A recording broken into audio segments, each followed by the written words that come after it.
किया कि मैं अल्लाह का रसूल हूँ, वो एक्चुअली एक बिजनेस वुमन के साथ शेयर किया। और जो नबी करीम सल्लल्लाहु अलैहि वसल्लम के बाद जिसने पहली दफ़ा एक्सेप्ट किया कि मैं इस्लाम को एक्सेप्ट करती हूँ, वो एक बिजनेस वुमन थी, यानी हज़रत खदीजा रज़ी अल्लाह ताला। और एंटरप्रेन्योरशिप तो शायद छोटा लफ्ज़ है, कारोबार की जिस बड़ी सतह को आप इमेजिन कर सकती हैं, हज़रत खदीजा रज़ी अल्लाह ताला अन्हा उस लेवल पर थी। आप इमेजिन करें, अगर आप नक्शा देखें हिजाज का, तो कहाँ है मक्का? बिल्कुल समंदर के करीब जद्दा के साथ, और वहां से आप देखिए ऊपर जाएं तो मदीना, फिर पूरा हिजाज का इलाका, और ऊपर जाकर शाम आता है। और शाम जो है वो यूरोप के बिल्कुल करीब हो जाता है, अपना टर्की उसके साथ हो जाता है, और टर्की गेटवे टू यूरोप है। तो वहां उनके काफले जाते थे। आप इमेजिन करें कि यहां से ट्रॉलर्स हों, काफी सारे ट्रॉलर्स, और वो यहां से लेकर जाते हों, फॉर एग्जाम्पल आप शुरू करें कि यूरोप तक जाते हो, तो कितना बड़ा बिजनेस होगा उनका। और उनके लिए उनको मैनेजर चाहिए थे, तो मैनेजिंग के लिए उन्होंने नबी करीम सल्लल्लाहु अलैहि वसल्लम का इंतखाब किया। और वो खुद कितनी यानी बिजनेस की एक्सपर्ट होंगी। तो लिहाजा खवातीन का के बारे में ये बहस तो खत्म हो जानी चाहिए कि खवातीन बिजनेस कर सकती हैं कि नहीं कर सकती हैं। मतलब जब हज़रत खदीजा रजी अल्लाह ताला अन्हा का नबी करीम सल्लल्लाहु अलैहि वसल्लम से ताल्लुक जो है वो बिजनेस के थ्रू हुआ, तो इस सिलसिले में तो अब कोई ऐसी बहस नहीं है। अलबत्ता एक बात बहुत जरूरी समझने की है कि जो औरत की बुनियादी जिम्मेदारियों में से सबसे बड़ी जिम्मेदारी है, वो ये है कि वो आने वाली अगली नस्ल की कस्टोडियन है। और इस दुनिया में जब हम आए हैं, आके हम अपनी जिंदगी गुजारते हैं, तो अल्लाह ताला कंटिन्यूएशन ऑफ जनरेशन की शक्ल में अल्लाह ताला हमें औलाद देता है। हमारे जिम्मे ये है कि जब हमने इस दुनिया में हम आए थे, तो जब इस दुनिया को छोड़ के जाएं, तो कम अज कम अपने से बेहतर बंदों के हवाले करके जाएं। और अगर मुआशरा इस तरीके से तरक्की नहीं पाएगा, तो एक्चुअली हमने अपना कोई रोल प्ले नहीं किया। मैंने अगर अपनी जिंदगी में बहुत कैरियर बना लिया, बहुत ज्यादा अचीव कर लिया, लेकिन मैं अपने जैसे प्रेफरेबली अपने से बेहतर इंसान देकर यहां से नहीं गया, तो एक्चुअली मैंने कोई रोल प्ले नहीं किया। और अगर मैंने अपने से बुरे इंसान दिए, तो इसका मतलब है मैंने नेगेटिव रोल प्ले किया, और मैंने मुआशरे के अंदर एक मतलब तकलीफ, इसको बदबूदार बना के मैं यहां से गया, बदसूरत बना के यहां से गया। उस सिलसिले में औरत की जो ताकत है ना, और औरत का जो पोटेंशियल है, मर्द उसका बिल्कुल मुकाबला नहीं कर सकता। अल्लाह ताला ने औरत को वो सलाहियत दी है। बहुत सारी चीजें मैं ऐसे मेटाफोरिकली कभी कभी सोचता हूं, होता है इसमें हकीकत ना हो, मगर ऐसे मिसाल के तौर पर, जैसे आपका ये मॉडल है ना, हमें याद है शुरू में जो फोन होते थे, मोबाइल फोन, इतना बड़ा डब्बा होता था, तो एयरपोर्ट पर किसी एक बंदे ने उठाया होता, तो सारे उसको देख रहे थे कि ये इसके पास एक मोबाइल फोन है। वो पूरा एक बक्सा होता था, पूरा का पूरा, और वो आहिस्ता आहिस्ता कम होता गया, फिर उसका साइज छोटा होता गया, फिर और साइज छोटा होता गया। तो इंसानियत की जो जब शुरू हुआ है ना, इंसानियत शुरू हुई है, तो वो मर्द पहले आए ना, उस्ताद। अगेन मैं मेटाफोरिकली आपको ये बता रहा हूं। तो वो फर्स्ट एडिशन थे ना, सेकंड एडिशन खातून थी। तो जो सेकंड एडिशन होती है ना, उसका वो मोबाइल नाजुक होता है काफी तरह। सेकंड एडिशन का मोबाइल नाजुक ज्यादा होता है, मगर फंक्शन उसमें ज्यादा होते हैं। तो एक नजाकत तो जरूर है खातून की फिजिकल उसके अंदर, और ना सिर्फ फिजिक्स के उसकी फिजिकल फॉर्म के अंदर, मगर उसकी इंटेलेक्चुअल और इमोशनल फॉर्म के अंदर भी वो नजाकत है जो मर्द नहीं परसीव कर सकता अपनी। उसकी साइकोलॉजी में उसकी साइकोलॉजी में वो बात उस तरह से उस नफासत के साथ महसूस नहीं कर सकता जो अल्लाह ताला ने खातून को एक एबिलिटी दी है। सिर्फ ये है कि वो डेलिकेट ज्यादा है, नाजुक ज्यादा है, मगर फंक्शन उसके बहुत ज्यादा है। तो अल्लाह ताला ने आपको माशाल्लाह वो एजाज दिया है। तो एक चीज बहुत जरूरी है कि आपको बहुत ज्यादा बिजनेस करना चाहिए, बिजनेस को जैसे आप चाहते हैं, किसी तरीके से आप किसी मर्द से कम नहीं है बिजनेस करने में, मगर आप ये याद रखिएगा, अगर इस कॉस्ट पर है जो आपकी पहले बुनियादी रिस्पॉन्सिबिलिटी है, और किसी वजह से वो कंप्रोमाइज हो रही है, तो उसको कोई भी चीज कंपनसेट नहीं कर सकती। एक जमाने में आपको याद होगा कि घर के अंदर एक वर्ची खाना होता था, जिसमें एक चूल्हा होता था, और चूल्हे के पास फटियां पड़ी होती थी। जो बहुत ज्यादा अमीर लोग होते थे, उनके मूड़े पड़े होते थे। जो उससे भी अमीर होंगे तो उन्होंने डाइनिंग टेबल अंदर रखा था। और अमूमन ये होता था कि अक्सर माँ और कभी कभी दादी अम्मा भी वो रोटियां पकाती थी, और सारे उन फटियों और मूड़ों में बैठ के खाना खाते थे। और एक घर के अंदर एक बड़ा कमरा, उसमें लोग इकट्ठे सोते थे, और उसमें एक रजाई में नानी अम्मा की गोद में बैठकर सारे बच्चे एक ही कहानी रोज सुनते थे, एक ही कहानी, मगर हर दफा उस कहानी के अंदर से नए मैसेज। मेरी नानी, मुझे अच्छी तरह याद है, पुत्र एक सी बादशाह, वो बड़ा गरीब सी। मैं अब सोचता हूं वो कैसा बादशाह था जो गरीब था। तो वो सुबह सुबह उठता था और वो कुल्हाड़ा लेके लकड़ियां काटने चला जाया करता था। और वो फिर एक पूरी कहानी आगे शुरू होती है। उसी एक बेटी थी जो जिसको एक शहजादे से मोहब्बत हो जाती है वगैरह वगैरह, पूरी कहानी वो सुन, जब एक जिन आता था फिर सारी आती। लेकिन मैं अब सोचता हूँ कि उसमें इतने लेसन्स होते थे। जैसे भाई एक बच्चा है ना, आप उसको लालच नहीं समझा सकते, एक फिनोमिना जो है वो 3 साल के बच्चे को नहीं समझा सकते, लेकिन आप उसको एक स्टोरी सुना सकते हैं जिसमें एक शख्स लालची होता है और वो जो कुछ कंडक्ट कर रहा होता है वो लालच को डिफाइन कर रहा होता है, और उसके नतीजे में जो उसका बुरा नतीजा निकलता है उससे ये कंक्लूड होता है कि लालच करना ठीक नहीं होता। एज सच लालच को आप कॉग्निटिव लेवल के ऊपर, अकली लेवल पर किसी बच्चे को नहीं समझा सकते। और टीचिंग का यही तरीका, स्टोरी टेलिंग का और रोल मॉडलिंग का तरीका जो है, ये जब तक मां और बाप, मैं बाप को बरी जुम्मा नहीं कह रहा, लेकिन बाप को इसलिए बरी जुम्मा थोड़ा सा कर रहा हूं और जिम्मेदारी आप पर ज्यादा डाल रहा हूं, इसलिए कि बाप ने बहरहाल रोजगार की रिस्पॉन्सिबिलिटी आपकी नहीं है, आप जो कंट्रीब्यूट कर रही है बहुत जबरदस्त है, लेकिन पूछा बाप से जाएगा कि घर का नाम नफा क्यों नहीं चल रहा, घर की जिम्मेदारी क्यों नहीं चल रही।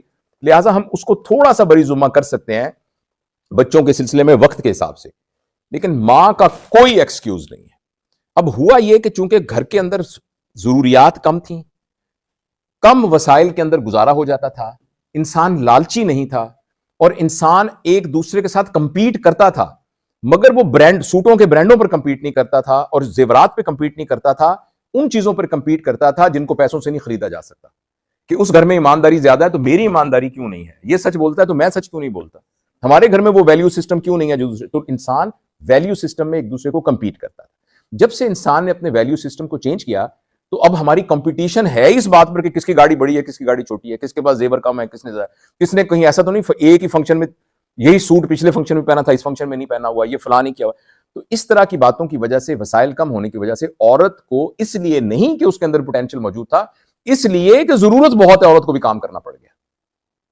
और जब औरत ने काम करना शुरू कर दिया, क्योंकि अब जरूरियात घर की, पहले एक साइकिल पर सारे घर का गुजारा हो जाता था। हमारे कॉलेज के, मैं इतनी पुरानी बात नहीं है, हमारे मेडिकल कॉलेज में अक्सर प्रोफेसर मोटरसाइकिलों पे, स्कूटरों पे आते थे, किसी किसी की एक गाड़ी होती थी। और मेरी जो रजिस्ट्रार वगैरह होते थे तो सवाल ही पैदा नहीं होता कि उनके पास, किसी के पास एक मोटरसाइकिल, यार अपना मोटरसाइकिल तो देना, तो उसको एहतमाम करके वो फिर आगे बहाना कहता नहीं उसके तरफ पिस्टन नए हैं मैं नहीं देता। यानी इस तरह की सूरत हाल थी। और देखते ही देखते ये हो गया, अब हमारे जो यंग बच्चे हैं वो सारे कारों पर आते हैं। अब ऐसी सूरत में ज़ाहिर है माँ को भी काम करना पड़ेगा, बाप को भी काम करना पड़ेगा। उस काम करने के लिए जो वक्त खर्च हुआ, अब उसका हल क्या निकाला? उसका हल ये निकाला कि पहले माँ रोटियां पकाती थी, लेकिन माँ ने ये सोचा कि अब मैं रोटियां अगर पकाऊं, उसके बदले में 10,000 रुपए एक मुलाजमा रख लेती हूं, तो मैं इसको आउटसोर्स कर देती हूं, मैं उसी टाइम के अंदर 1 लाख रुपए कमा सकती हूं, तो उसमें से 10,000 इसको दे दूंगी, 90,000 अपने पास रख लूंगी।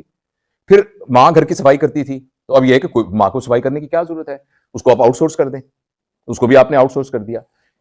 लेकिन एक गलती हुई फैमिली से कि उन्होंने जिस तरीके से यह समझा कि रोटी पकाने का काम माई कर सकती है और कपड़े धोने का काम और झाड़ू देने का माई कर सकती है, बच्चों की तरबियत का काम भी मैं आउटसोर्स कर सकता हूं।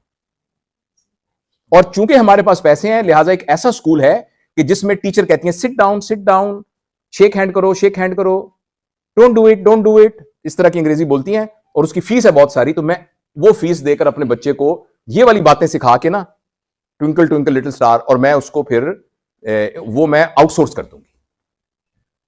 और तो ये लेकिन गलत फहमी है, तो आप कभी भी तरबियत का काम आउटसोर्स नहीं कर सकते, वो आपकी बुनियादी जिम्मेदारी है।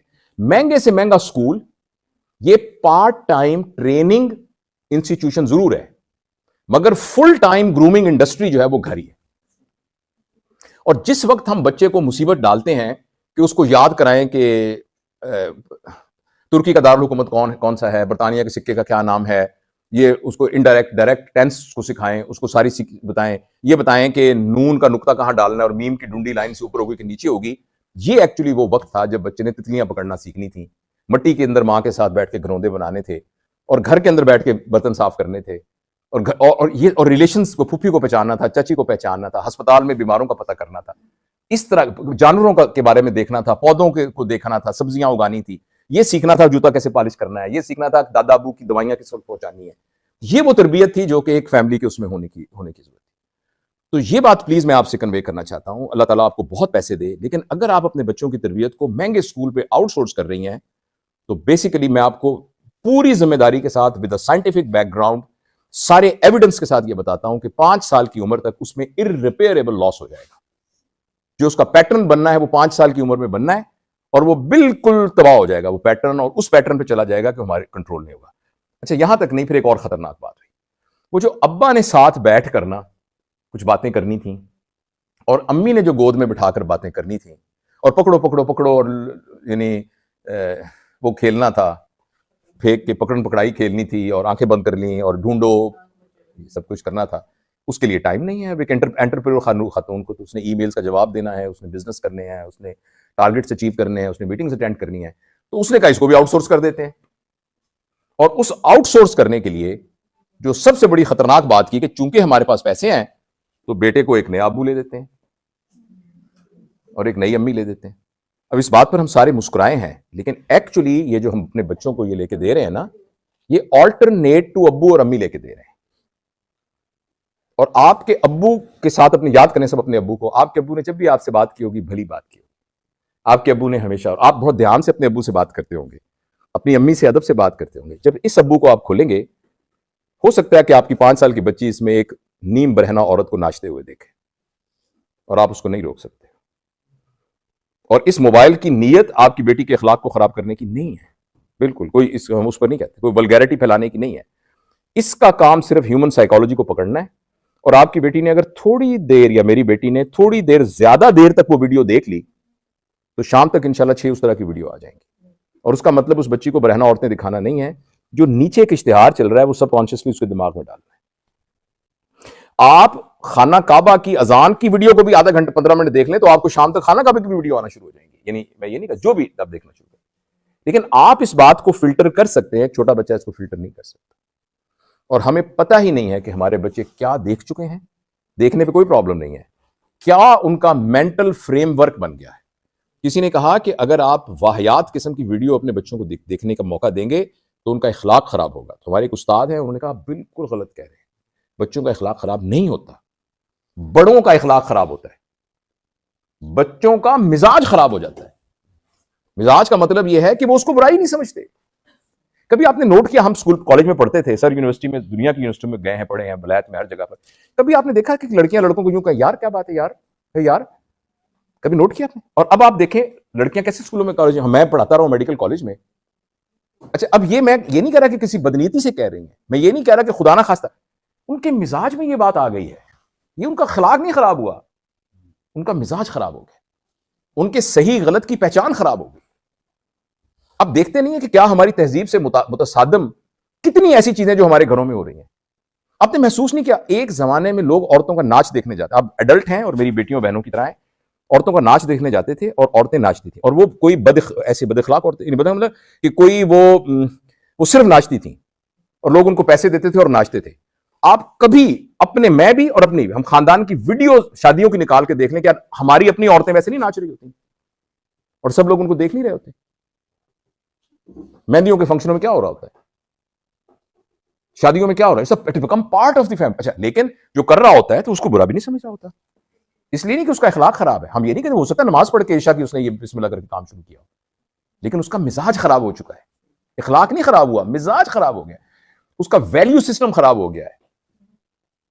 ये बात समझ रहे हैं आप? जैसे खाने का है, ये नहीं है कि हम बहुत कोई हराम खाना शुरू हो गए हैं, लेकिन जो हम कुछ खा रहे हैं इसको हम जंक फूड कहते हैं, जिसको हमारा मिजाज खराब हो चुका है।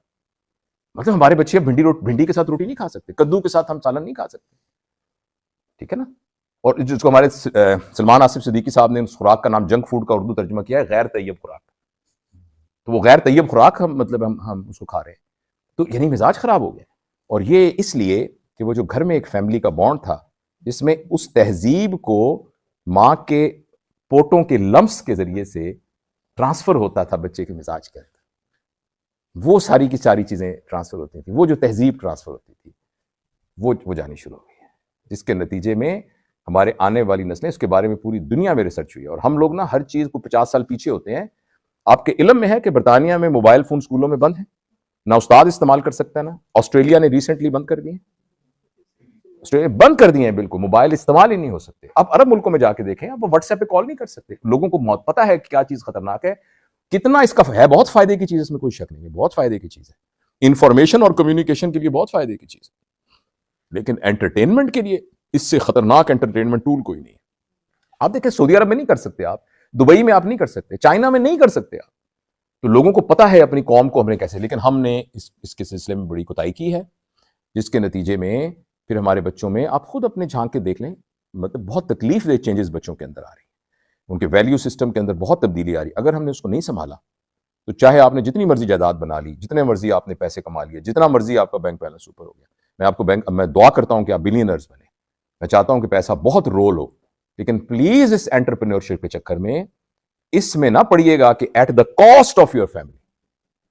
अगर आपने एंटरप्रेन्योरशिप करनी है तो मेहरबानी करके इसको डबल शिफ्ट काम समझें। पहली शिफ्ट आपकी अपने बच्चों की तरबियत का काम है, दूसरी शिफ्ट ये है, और दूसरी मर्द को अर्रिजालु कव्वामून अला निसा की आयत के हिसाब से बिल्कुल जो मेरी समझ के मुताबिक ये नहीं है कि मर्द जो है वो आपसे सुपीरियर है, सिर्फ ये कि मर्द की जिम्मेदारी ज्यादा है। अगर थोड़ी उसको अथॉरिटी दी गई है तो उसकी रिस्पॉन्सिबिलिटी ज्यादा है। औरत तो बहुत खुशकिस्मत है, घर का नान नफका चलाना आपकी जिम्मेदारी नहीं है। मैं कतन आपको मना नहीं कर रहा बिजनेस करने से, मगर आपकी जिम्मेदारी नहीं है। आपने जो पैसे कमाए, आपका हस्बैंड आपसे, आप कर्टसी से शेयर कर लें तो कर लें, मगर आपका हस्बैंड आपसे पूछ नहीं सकता कि बताओ तुम्हारे पैसे कितने, यानी अल्लाह, ये आपको अल्लाह ताला ने इजाजत दी है। तो इसलिए इसमें जो आपका बुनियादी काम है, हम पूछते हैं ना किसी से कि आप क्या करती हैं, मैं इंजीनियर हूं, आप कौन है, मैं डॉक्टर हूं, आप कौन है, मैं चार्टर्ड अकाउंटेंट हूं, आप कौन है, मैं हाउस वाइफ हूं। तो मैं कहता हूं आप सबसे फख्र में खड़े होकर बयान करें और आप अपना नाम चेंज करें, हाउस वाइफ ना कहें, आप कहें आई एम नेशन बिल्डर। मैं इंजीनियरिंग का काम करती हूँ, मैं डॉक्टरी काम करती हूँ, मैं नस्लें बनाती हूँ, मैं कौम की नस्ल बनाती हूँ।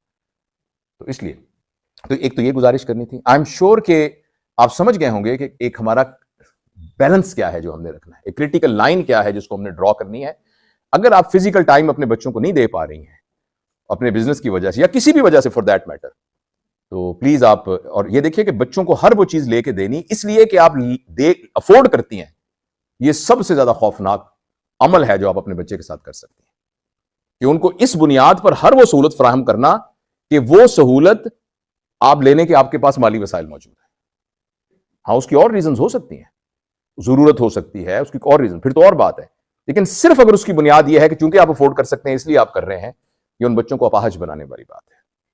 तो एक तो मैं ये बात अर्ज करना चाहता था, इसका ख्याल रखिएगा। दूसरी गुजारिश बस आखिरी ये करना चाहता हूं कि प्लीज ये जो वुमेन एम्पावरमेंट की एक टर्म इजाद हुई है दुनिया में, उसको सही तौर पे समझना बहुत जरूरी है। और खुदा के लिए जो मगरिब की जो हकूक निस्वा की का कॉन्सेप्ट है, उससे गलत तरीके से इंप्रेस होने की आप कोशिश मत कीजिए। और मैं आप उसकी रीजन बताता हूं। मेरे नजदीक वुमेन एम्पावरमेंट का यह मतलब नहीं है कि औरत मर्दों की तरह नजर आनी शुरू हो जाए, कि अगर एक मर्द जो है वो सूट पहनता है तो औरत क्यों नहीं सूट पहन सकती। मिसाल के तौर पर एक वो मर्दों की तरह क्यों, वो अपने बालों को क्यों नहीं काट के मर्दों की तरह कर सकती, वो उस तरह की मर्दों की तरह क्यों नहीं लग रही। ये मर्दों के लिए भी है कि मर्दों की आजादी का ये मतलब नहीं है कि जैसे चाहे वैसे लगने लग जाए। वो औरतों की तरह क्यों नहीं लग सकते, वो क्यों नहीं मेकअप करा सकते, वो क्यों नहीं कर सकते। मेरे नजदीक वुमेन एम्पावरमेंट का मतलब यह है कि घर के, मुआशरे के, औरत की जाती जिंदगी के और कौमी मसाइल में औरत की राय को अहमियत दी जाए, इसका मतलब वुमेन एम्पावरमेंट है। औरत की अपनी जिंदगी का कोई फैसला हो रहा है, उसका कहा जाए कि बेटा तुम सबसे अहम तुम हो, वीटो पावर तुम्हारे पास है, हम तुमसे उम्र में बड़े हैं, इसलिए हमें ये अपॉर्चुनिटी ज्यादा है कि हमारा एक्सपोजर ज्यादा है। उस बुनियाद पर हम आपको ये सजेस्ट कर रहे हैं, मगर आपने फैसला करना है अपनी जिंदगी का, और हम आप उस सिलसिले में हम आप बहस करते हैं, आर्गू करते हैं, लेकिन आपका फैसला है। इसका मतलब है हमने अपनी बेटियों को एम्पावर कर दिया। नंबर 2, जब हमारी जायदाद का बंटवारा हुआ है तो हमने अपनी बेटियों और बहनों को बराबर का हिस्सा दिया है। चाहे जहेज ना दें आप, चाहे जहेज ना दें, लेकिन उनको उनकी जायदाद का हिस्सा दें। यह वुमेन एम्पावरमेंट है। और तीसरा यह कि और जो घर के मेन फैसले हो रहे हैं, आप कोई भी जो घर के फैसले कर रहे हैं, उस फैसले में औरत की अहमियत होनी चाहिए, और वो बराबर की अहमियत होनी चाहिए, वो भी इंफीरियर अहमियत नहीं, बराबर की अहमियत। इसका नाम वुमेन एम्पावरमेंट है। इसके लिए कोशिश करनी चाहिए। औरत की तरक्की यह है कि वो मजीद औरत लगे, मर्द की तरक्की यह है कि वो मजीद मर्द लगे। सबमिसिवनेस, डेलिकेसी, ब्यूटी, शर्मो हया, ये औरत के वर्चूज हैं जो उसको औरत बनाते हैं, जो उसको सुपीरियर लेवल पर प्लेस करते हैं। रफ होना, रफ लगना, अनथक होना, हार्ड वर्किंग होना, ये मर्द के वर्च्यूज हैं जो उसको मर्द बनाते हैं। तभी वो अर्रिजालु कव्वामून अला निसा वाली बात है। बात समझे? तो औरत अगर ये कहे कि मैं मर्दों की तरह लगने की वजह से मेरी तरक्की हो गई है, तो ये तो बिल्कुल एक, तो वो तो फिर कुछ और बन गई है, मगर वो औरत तो नहीं रही ना। और आपको पता है कि साइंस भी ये कहती है कि नेगेटिव और पॉजिटिव में जितना डिफरेंस ज्यादा होगा उतनी उनके अंदर अट्रैक्शन ज्यादा होगी। औरत औरत लगेगी और मर्द मर्द लगेगा तो उनके दरमियान अल्लाह ताला बॉन्ड को मजबूत करेगा। तो इसलिए प्लीज ये याद रखिए कि ये जो हमें बहुत गलत, कुछ मगरबी अल्फाज बहुत ही फ्लावरी हैं, बहुत डेंजरस हैं। मसलन इंसानी हुकूक, ह्यूमन राइट्स, कितना खतरनाक लफ्ज है। इस इंसानी हुकूक के लफ्ज की वजह इतना फ्लावरी है कि हम सारे के सारे इसके असीर हुए हैं, मगर इसका नतीजा क्या निकला है कि इंसान के हुकूक इतने बढ़ गए हैं कि कोई किसी इंसान की मर्जी में इंटरफियर नहीं कर सकता, हत्ता कि उसका पैदा करने वाला खुदा भी। लिहाजा अगर आपका नाम फातिमा है, अगर आप मुझे कहें कि मेरा नाम अब्दुल रशीद है और मैं अपने आप को अब्दुल रशीद समझती हूं और आप वेस्ट में रहती हैं और मैंने आपको कहा कि नहीं तुम फातिमा हो, मैंने इंसिस्ट किया, तो आप मेरे खिलाफ मुकदमा कर सकती हैं। क्या आपको जरूरत कैसे हुई? हालांकि ये खुदा ने फैसला किया है और उस खुदा ने अपने फैसले को 4 लेवल्स पर किया है। आपके जो यानी किसी भी खातून के या मर्द के प्राइमरी कैरेक्टर्स डिफरेंट बनाए हैं, मर्द और औरत के जेंडर के। सेकेंडरी कैरेक्टर्स डिफरेंट बनाए, सेकेंडरी कैरेक्टर जो हैं जो नजर नहीं आते, मसलन फीमेल में यूट्रस होता है, मेल के अंदर प्रोस्टेट होता है, उसके ऑर्गन्स डिफरेंट बना दिए। नंबर 3 हार्मोन डिफरेंट बना दिए। नंबर 4 जेनेटिक डीएनए का कोड डिफरेंट बना दिया। इंसानों को वेरीफाई किया जा सकता है, इस पे फैसला हो सकता है कि ये मर्द है या औरत है, लेकिन इंसानी हुकूक की बात ने यह कहा कि हार्मोन बनाने वाला, जेनेटिक्स का पैटर्न बनाने वाला और प्राइमरी और सेकेंडरी सेक्स कैरेक्टर को डेवलप करने वाला माज़अल्लाह खुदा भी कौन होता है जो ये फैसला करे कि मैं अब्दुल रशीद हूं या मैं फातिमा हूं, जावेद इकबाल हूं या कुलसूम अख्तर। तो ये इंसानी, तो हमें ना इस चक्कर में नहीं पड़ना चाहिए। इंसानी हुकूक वाली इस तरह की बहुत सी टर्म्स हैं जो एक सर हमसे बेहतर जानते हैं कि एक प्रोजेक्ट ऑफ एनलाइटमेंट शुरू हुआ था कुछ अर्सा पहले यूरोप के अंदर, और ये सारा का सारा उस वक्त से, उससे पहले आप है ना, और ये बात 400-500 साल से पुरानी नहीं है, और इंसानी मालूम तारीख जो है वो तकरीबन 15,000 साल की है, और आर्कियोलॉजिकल एविडेंस के हिसाब से 70,000 साल तक की तारीख का हमें पता है। 70,000 साल, उस वक्त से लेकर सिर्फ आज से 400 साल पहले तक दुनिया का हर शख्स ये कहता था मेरा एक पैदा करने वाला है, चाहे वो हिंदू हो चाहे वो सिख हो, वो किसी ना किसी फॉर्म में एक डाइटरी को मानने वाला था, एक सुप्रीम पावर को मान। ये सिर्फ, और मजेदार बात है उसी दौरान में साइंस और की तरक्की हुई और इसको सप्लीमेंट मिला और दुनिया के अंदर इल्हाद और खुदा को ना मानने वाले कॉन्सेप्ट को डेवलप हुआ और ये वाली टर्म्स इजाद हुई, जिसमें से एक इंसानी हुकूक भी है और जिसमें से एक तहरीक। मैं औरतों के हकूक का बहुत बड़ा लंबरदार हूं। नबी करीम सल्लल्लाहु अलैहि वसल्लम औरतों के हकूक के सबसे बड़े लंबरदार थे। पूरी उनकी तारीख से आप देख लीजिए कि क्या उन्होंने अहमियत दी। जिस माशरे में औरतों को जिंदा गाड़ दिया जाओ, वहां औरत को किस मकाम पर वो ले गए, और अभी वो प्रोसेस जारी था। इस्लाम का एक एवोल्यूशनरी प्रोसेस है, अभी और आगे जाके पता नहीं और क्या होना था। इसलिए और मैं एक बात बताऊं, एक हमें गलत फहमी है कि इंसान ने पिछले 200 साल में बहुत तरक्की की है। अभी रिसेंटली एक किताब आई है, मैं सर के साथ शेयर करूंगा, मैंने उसका रिव्यू भी अपने चैनल पे किया है, जिसका नाम है द इम्पॉसिबल स्टेट, और उसके लिखने वाले हैं वाइल हल्लाक, जो एक अरब हैं मगर क्रिश्चियन है, फलस्तीनी है। तो उन्होंने ये कहा है कि पूरी इंसानी तारीख में सबसे वर्स्ट पीरियड जो लास्ट 200 साल का है। हम सकते हैं इसमें इंटरनेट बना है, इसमें ये बना है, लेकिन जितना इंसान को नुकसान हुआ है, जितना इस प्लेनेट को नुकसान हुआ है, जितना हमारे वैल्यू सिस्टम को नुकसान हुआ है, जिस तरीके से हमारे सोचने समझने का पैटर्न को नुकसान हुआ, ठीक है मादी तरक्की बहुत नजर आ रही है, मगर अंदर से इंसान का खोखलापन जो डेवलप हुआ है वो पिछले 200 साल के अंदर डेवलप हुआ है, और हम मादे की तरक्की को इंसान की तरक्की समझ रहे हैं। मुझे किसी ने कहा जी मैकडोनल्ड भावलपुर में आ गया, भावलपुर बड़ी तरक्की कर गया। मैंने कहा ये भावलपुर की कौन सी तरक्की है, तो मैकडोनल्ड की तरक्की है। वो तो हाजी रशीद सोन हलवे वाले की फ्रेंचाइज अगर न्यूयॉर्क में खुलती तो मैं कहता भावलपुर तरक्की कर गया। ये बात समझे ना, ये तो मैकडोनल्ड की तरक्की है। इलेक्ट्रॉनिक कार आ गई तो किसकी तरक्की है, वो मादे की तरक्की है। इंसान की क्या तरक्की, इंसान तो माजूर हो गया। एलिवेटर बन गया 16 मंजिल वाला, तो इंसान की क्या तरक्की, इंसान तो माजूर हो गया। पहले सीढ़ियों से चढ़ सकता था, अब उसको एलिवेटर की जरूरत है। तो इंसान की तरक्की नहीं हुई है, मादे की तरक्की हुई। इंसान की तरक्की को हमेशा फिलॉसफी बैक करती है, किसी ना किसी इज्म कोई बैक करता है, आपके पीछे कोई नजरिया उसको बैक करता है। इंसान अपने नजरिए की वजह से, अपने ख्यालात की वजह से, अपनी आइडियोलॉजी की वजह से तरक्की करता है। इंसान मादे की कसरत की वजह से, यानी ब्रांडेड सूट्स पहनने से आदमी तरक्की नहीं करता है। तो इसलिए ये दूसरी बात यह है कि ये बात प्लीज जहन में रखिएगा कि हमें एक्चुअली अपनी रूट्स के साथ जुड़ने की बहुत सख्त जरूरत है, और इस वक्त और भी ज्यादा जरूरत है। वरना हम जो नस्ल अपने घर पैदा कर रहे हैं मगरबी इन्फ्लुएंस में आके, कुछ अरसे के बाद ये हमसे आउट ऑफ कंट्रोल हो जाएगी। ये नहीं होगा कि हमें नुकसान पहुंचाएगी, वो खुद अपने आप को नुकसान पहुंचाएगी। पहली दफा दुनिया में चाइल्डहुड डिप्रेशन डायग्नोज हुई है। डिप्रेशन बच्चों का प्रॉब्लम ही नहीं है। डिप्रेशन, बोर्डम सिंड्रोम, बोर होना बच्चे का प्रॉब्लम नहीं है। हम बोर तब होते हैं जब यकसानियत में चले जाते हैं। बच्चे के लिए तो यकसानियत होती ही नहीं है। ये उसके लिए एक अजूबा है, ये इसके लिए अजूबा है, अब्बू किटाई अजूबा है, एनक अजूबा है, किया ये अजूबा है, ये अजूबा है। तो बच्चे के लिए तो ये सारी की सारी एक्टिविटी, बच्चा कभी बोर होता ही नहीं है। जो ही बच्चे के पास कोई एक्टिविटी नहीं होती, बच्चा सो जाता है। आपने देखा छोटे बच्चे, when he has nothing to do सो जाएगा। लेकिन बच्चों के अंदर ये इसने अभी ये नहीं प्रोवाइड कर सकता हमें वर्सेटैलिटी, क्योंकि ये इतनी स्पीड से हो रहा है कि कुछ अरसे के बाद बोर्डम की कैफियत होगी। और बोर्डम बुनियाद होती है डिप्रेशन की, एंजाइटी की और सुइसाइडल थॉट्स की।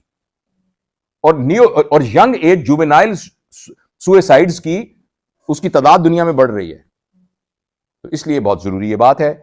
और आखिरी बात जो मैं अर्ज करना चाहता हूं वो ये है कि आप जैसी समझदार और पढ़ी लिखी खवातीन को अपने मुआशरे में वैल्यू सिस्टम को बढ़ाने के लिए, यानी वैल्यू सिस्टम ऐसा हो कि जिसमें पैसा बड़ा ना हो, वैल्यूज बड़ी हो, रोल मॉडल बनना पड़ेगा।